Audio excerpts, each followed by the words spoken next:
Assalamualaikum warahmatullahi wabarakatuh. Perkenalkan, nama saya Hoirunisa dengan NIM 22851900007,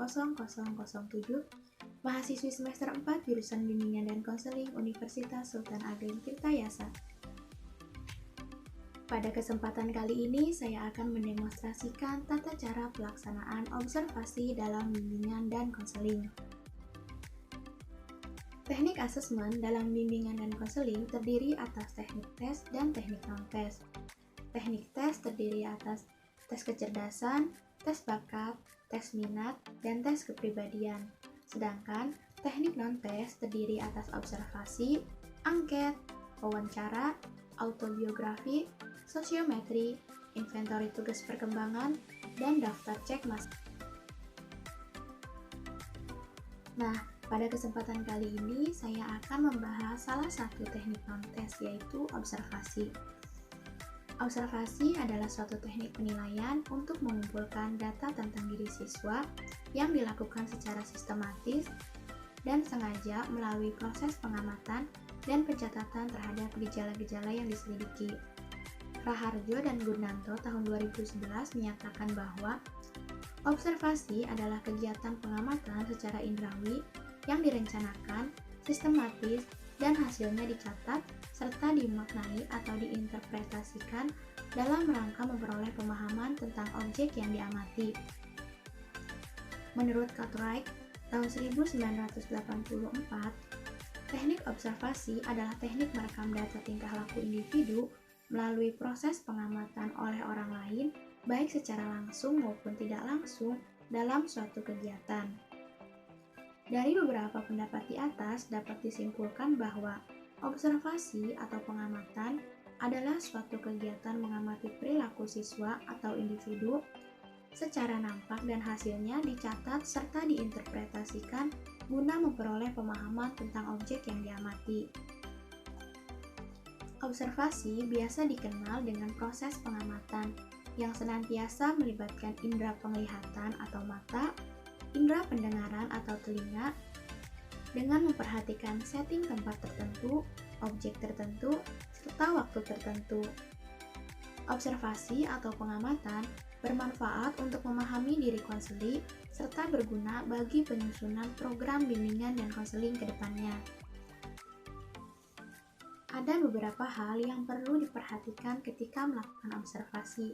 Yang pertama, observasi harus fokus pada satu orang. Yang kedua, observasi dilakukan secara intens. Yang ketiga, observasi hendaknya dilakukan dalam situasi-situasi yang berbeda dan natural. Yang keempat, observasi tidak mengabaikan kondisi interaksi dan faktor-faktor lain yang mempengaruhi tingkah laku. Yang kelima, data yang diperoleh hendaknya diintegrasikan dengan data yang diperoleh melalui instrumen lain. Selanjutnya, mengenai kelebihan dan kekurangan observasi.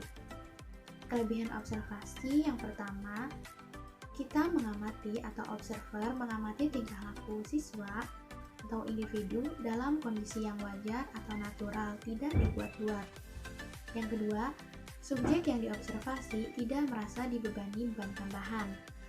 Yang ketiga, dengan observasi, observer tidak memerlukan bahasa verbal sebagai alat bantu memperoleh data. Di samping ada kelebihan, tentu ada kekurangan. Berikut beberapa kekurangan dari observasi. Yang pertama, tidak dapat dilakukan terhadap beberapa situasi atau beberapa siswa dalam waktu yang sama. Yang kedua, penafsiran terhadap hasil-hasil observasi sering bersifat subjektif. Dan yang ketiga, jika subjek tahu kalau ia sedang diamati atau sedang diobservasi, kadang subjek atau individu tersebut sengaja menimbulkan kesan baik atau perilaku yang dibuat-buat.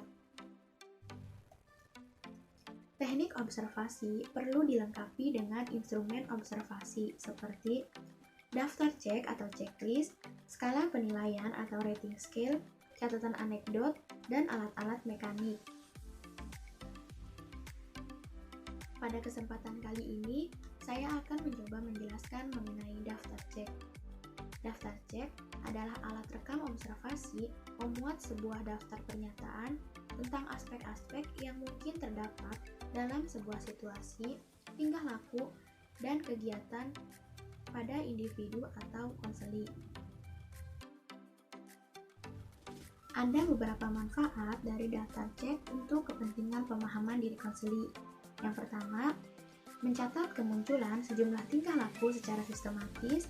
Yang kedua, mencatat kemunculan sejumlah tingkah laku dalam waktu yang singkat. Yang ketiga, mencatat kemunculan perilaku di dalam atau di luar sekolah. Dan yang keempat, mencatat kemunculan perilaku individu. Sebelum melaksanakan kegiatan observasi, ada beberapa hal yang perlu dipersiapkan oleh observer.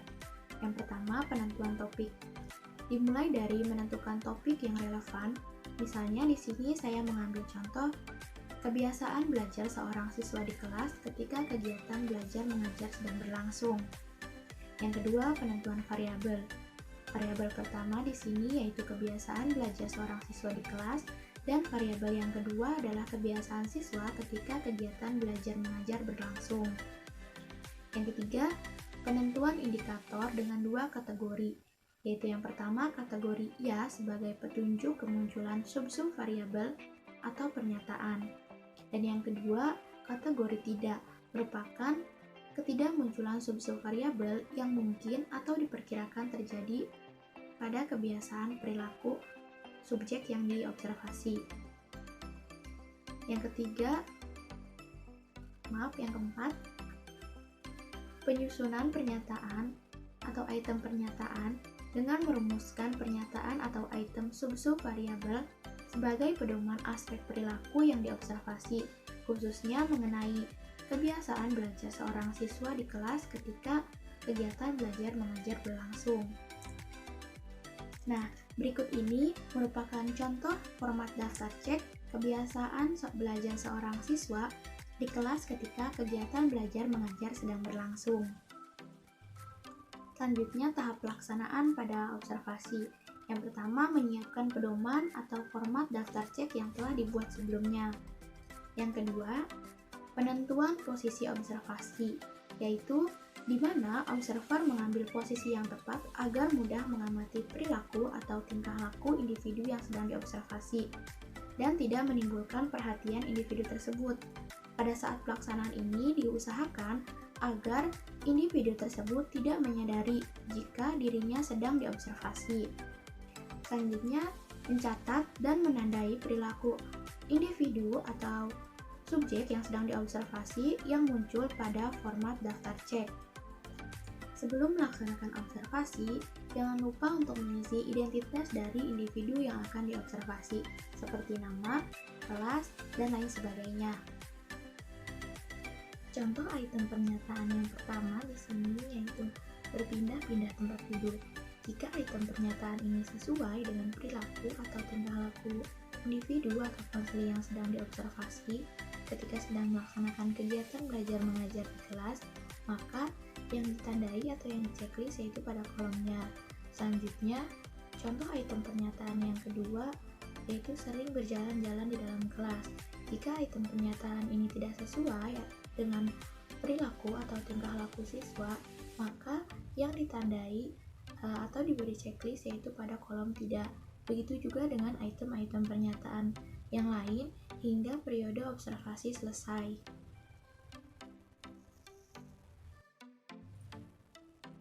Setelah melaksanakan observasi, langkah selanjutnya observer membuat kesimpulan mengenai hasil yang telah didapatkan dari proses observasi tersebut. Sekian penyampaian atau pendemonstrasian dari saya. Kurang dan lebihnya mohon maaf. Wassalamualaikum warahmatullahi wabarakatuh.